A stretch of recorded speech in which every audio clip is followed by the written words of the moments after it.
In the previous classes, in the previous videos, we have discussed the fatigue life approaches, different fatigue life approaches, stress life approach, strain life, and fracture mechanics approaches. So for stress life approaches, we use is the SN curve, and we find out the endurance limit for most of the materials, for the ferrous material usually. Uh, But that endurance limit is for the specimens which are tested inside the laboratory under controlled conditions. So if we have the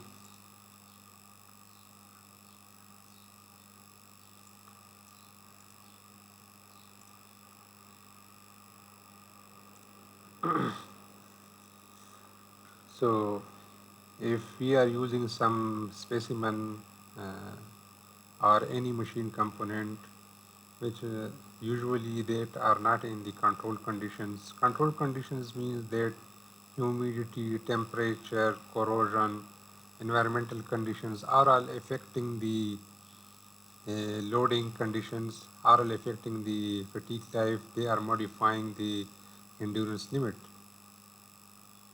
So, what are the composition, basis of failure, material, manufacturing technique, method, heat treatment, fitting, surface conditions, stress concentration, environment, corrosion, temperature, design, size, shape, life, stress state, concentration, speed, fretting. So these are all different factors which modify the fatigue strength, which modify the endurance limit of the material. So we will discuss these factors. These factors are also called the marine identified factors, which are used in the marine equation. So this is the equation which are used to modify the endurance limit. SE, this is the corrected endurance limit after inclusion of the marine factors. Ka, Kb, Kc, Kd, Ke, Kf, these are called the marine factors. Se prime is the uncorrected endurance limit without inclusion of these factors. This is the Se prime.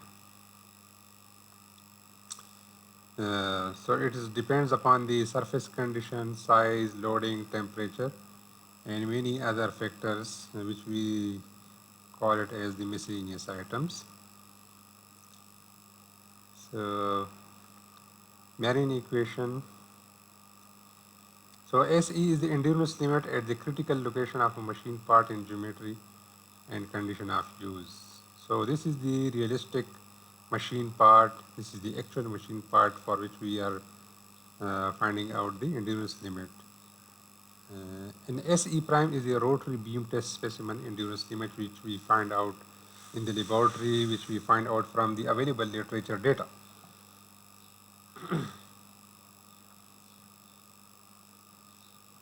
So this is the summaries of all the factors that we will use, which equation, which table we will recommend, which we will address, but we will discuss it in detail. The first factor is the surface factors, which is called Ka, and that is equal to A ultimate strength power B. So A and B are uh, constants, A and B are constants, and SUT is the ultimate tensile strength. So if we know the ultimate tensile strength of the material and know the manufacturing method that is being used to manufacture the machine part, what are the kind of surface finish, it is grounded, machined, or cold drawn, hot rolled, ace forged. So different values will be used for the A and B, and then put in this equation we will find out the surface factor. So fatigue life depends mostly on the surface. If there is some scratches, there are some defects on the surface, so stress concentration will be occur at that portion, and the probability of the crack initiation will be from that defect. Uh, that will likelihood increases from that it will start from that defect. So this is the surface factor. Very simple equation. You have to use this table and put the value of A and B in this equation. If you have the pound square inch using this units, then use these values. If you are using the SI, Pascal, Newton, then use these equations.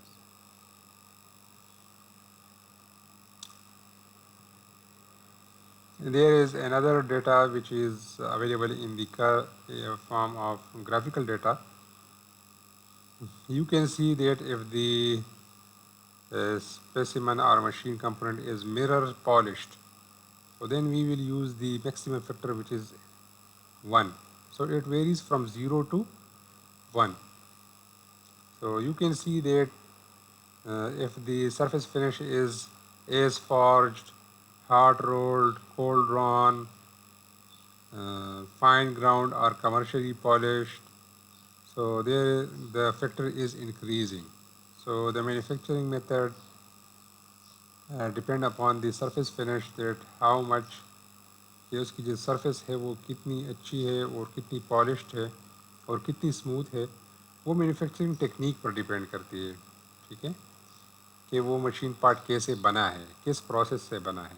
ठीक है, तो वो अगर हमें पता हो और ultimate tensile strength हमें पता हो, ठीक है, ये हमारे पास टेंसाइल स्ट्रेंथ है, किलो पाउंड स्क्वायर इंच में दिया गया है, and this is the hardness number. ठीक है, if we know any one of them, if we know the hardness or if we know the tensile strength, we can find out the surface factor from this curve. ठीक है, अगर हमारे पास giga pascal में है या kilo pound square inch में है तो वो भी यहाँ पर अवेलेबल है। तो इस कर्व में ये, इस ग्राफ में ये फ्लेक्सिबिलिटी है कि अगर आपके पास अल्टीमेट टेंसाइल स्ट्रेंथ है या हार्डनेस नंबर है, तो आप इसको सरफेस फैक्टर को फाइंड आउट कर सकते हैं। So this was the first factor which we will use to include to correct the endurance limit. दूसरा जो फैक्टर है that is the size factor. ठीक है, so the size factor Kb for bending and torsion may be given by if we are bending and torsion, rotating bending or rotating torsion, then we will use this equation B for the round cross section. This is for the round cross section. So this is for the inch and this is for the millimeter. For axial loading, there is no size effect, and we will use this factor as Kb is equal to 1. So there is some complication that if we have the non-rotating part or we have the non-circular cross section, then what will be the value of Kb? So there is some criteria is used here to find out the Kb by finding out the equivalent diameter. We will find the equivalent diameter for the non-circular cross section or the non-rotating elements, non-rotating parts, and by that finding the equivalent diameter, we will put in the previous equation, we will use the equivalent diameter in this equation and we will find out the Kb. So what are the method by which we are going to find out the equivalent diameter and what is the criteria behind this equivalent diameter? So it is assumed that fatigue damage occurs in the material that is stressed above 95% of its maximum stress. So usually fatigue occurs in that portion of the material which is more stressed. If it has more stress fluctuation, then it has the maximum probability that material will fail in that portion. So here it is quantified in MAR that the area which is 95% stress, 95% of its maximum stress, then fatigue damage will occur in that portion of the part. So equate the portion of non-load part stress that is greater than or equal to sigma max with the similarly stressed area of rotating beam specimen and obtain the effective diameter. So in the right side, you are seeing the circular cross section. So for circular cross section, usually the area which is stressed above 95% of the maximum stress is in the form of the outer ring, this ring. And this ring has the internal diameter of 0.95 d. So the area corresponding to that ring, that is equal to 0.0766 d square. So we will equate this area with any non-circular part or non-rotating part having area stressed above 95% of the maximum stress, and we will get this DE. So this is the method by which we can find out the equivalent diameter for the non-circular cross section or non-rotating part. So this is in the summarized form that the rotating, this is 0.0766 d square. If that circular portion that is non-rotating, then that will be equal to this one. So we will equate that rotating and this non-rotating, and we will get the DE. Similarly, for the solid rectangular cross section, 95% area is 0.05 BH. We will equate this with this one, and we will get the equivalent diameter. Similarly, for other parts which are non-circular part, this is the channel, this is the I-beam. So these equations are used using the 95% criteria of the area. So these are the empirical relations based on some research and study which we will use to find out the equivalent diameter. So remember that if the part is non-circular or it is non-rotating, then we will use the equivalent diameter. And we will put that equivalent diameter into the previous equation, these equations, right? And we will find out the size factor. Then loading factor, what is the loading factor? Kc is equal to alpha, ultimate tensile strength, beta, again two constant relating with the ultimate tensile strength of the material.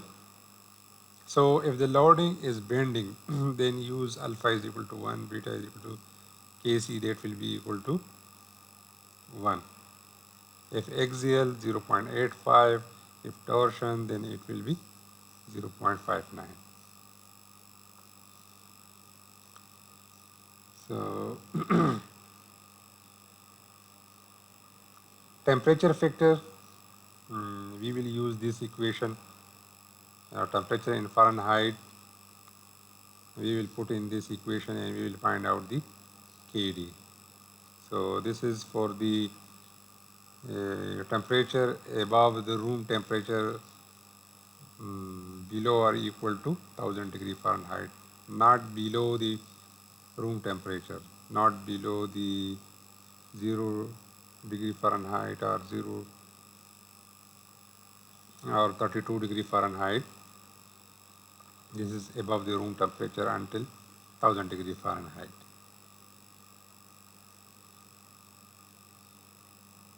We can also find out the KD, if we know the ST or RT factor. So you can see the from this data that endurance limit will be increases with temperature until 400 degree Fahrenheit, that is 1.0, 1.08, 1.02, 1.02, 1.018. So, but then after 400 degrees C, it will tend to decrease. So, temperature is also affecting the fatigue strength, the endurance limit, because it affects the tensile strength of the material, it affects the yield strength of the material. So obviously, for fatigue strength above 400 degrees C, at elevated temperature, temperature is also affecting the fatigue strength of the material.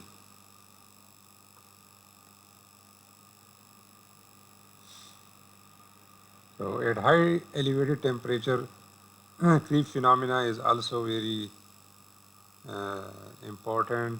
Creep का phenomena भी उसमें आ जाता है और time creep जो है ना वो टाइम पे डिपेंड करता है, तो टाइम का फैक्टर भी फिर आ जाता है उसमें। तो लेकिन यहाँ हम समझने की कोशिश करें कि टेम्परेचर जो है ना वो एंड्योरेंस लिमिट को अफेक्ट करता है। तो शुरू में वो उसको एक पॉजिटिव सेंस में वो उसको इंक्रीज़ करता है, लेकिन after certain range it then decreases. एक और फैक्टर है which is called the reliability factor.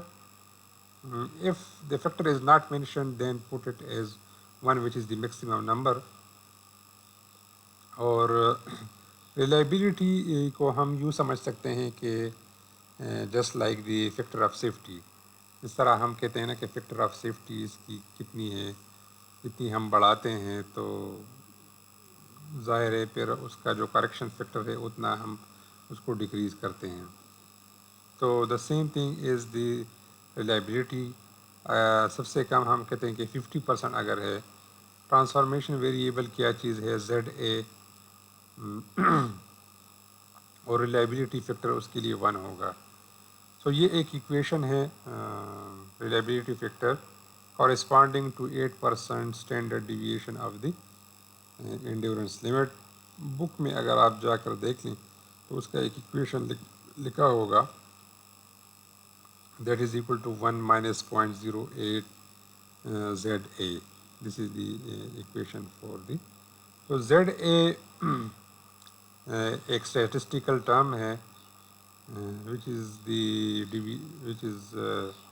equal to some transformation function, some probability function minus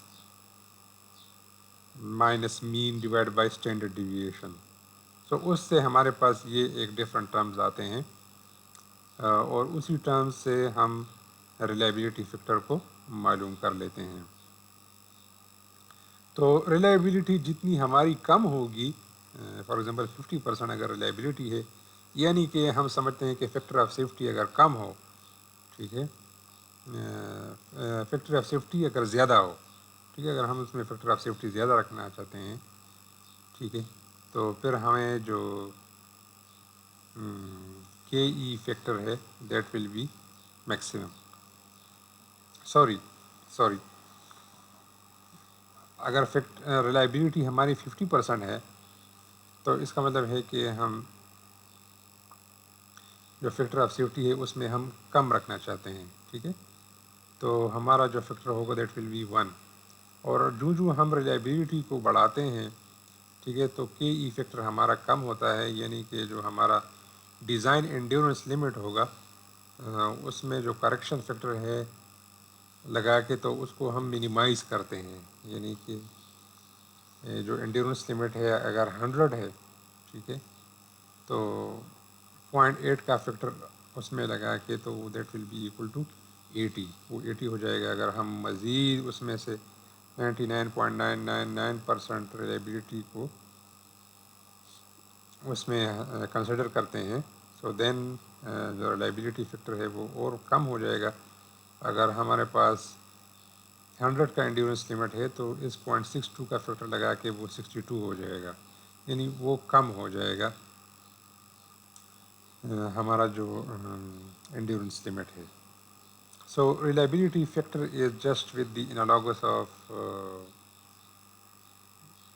a factor of safety. If we are increasing the factor of safety, so our design stress that will be decreasing. So the same is the case for the reliability. If we consider the more reliability in the our design, so the minimum reliability factor will be used to correct the endurance limit.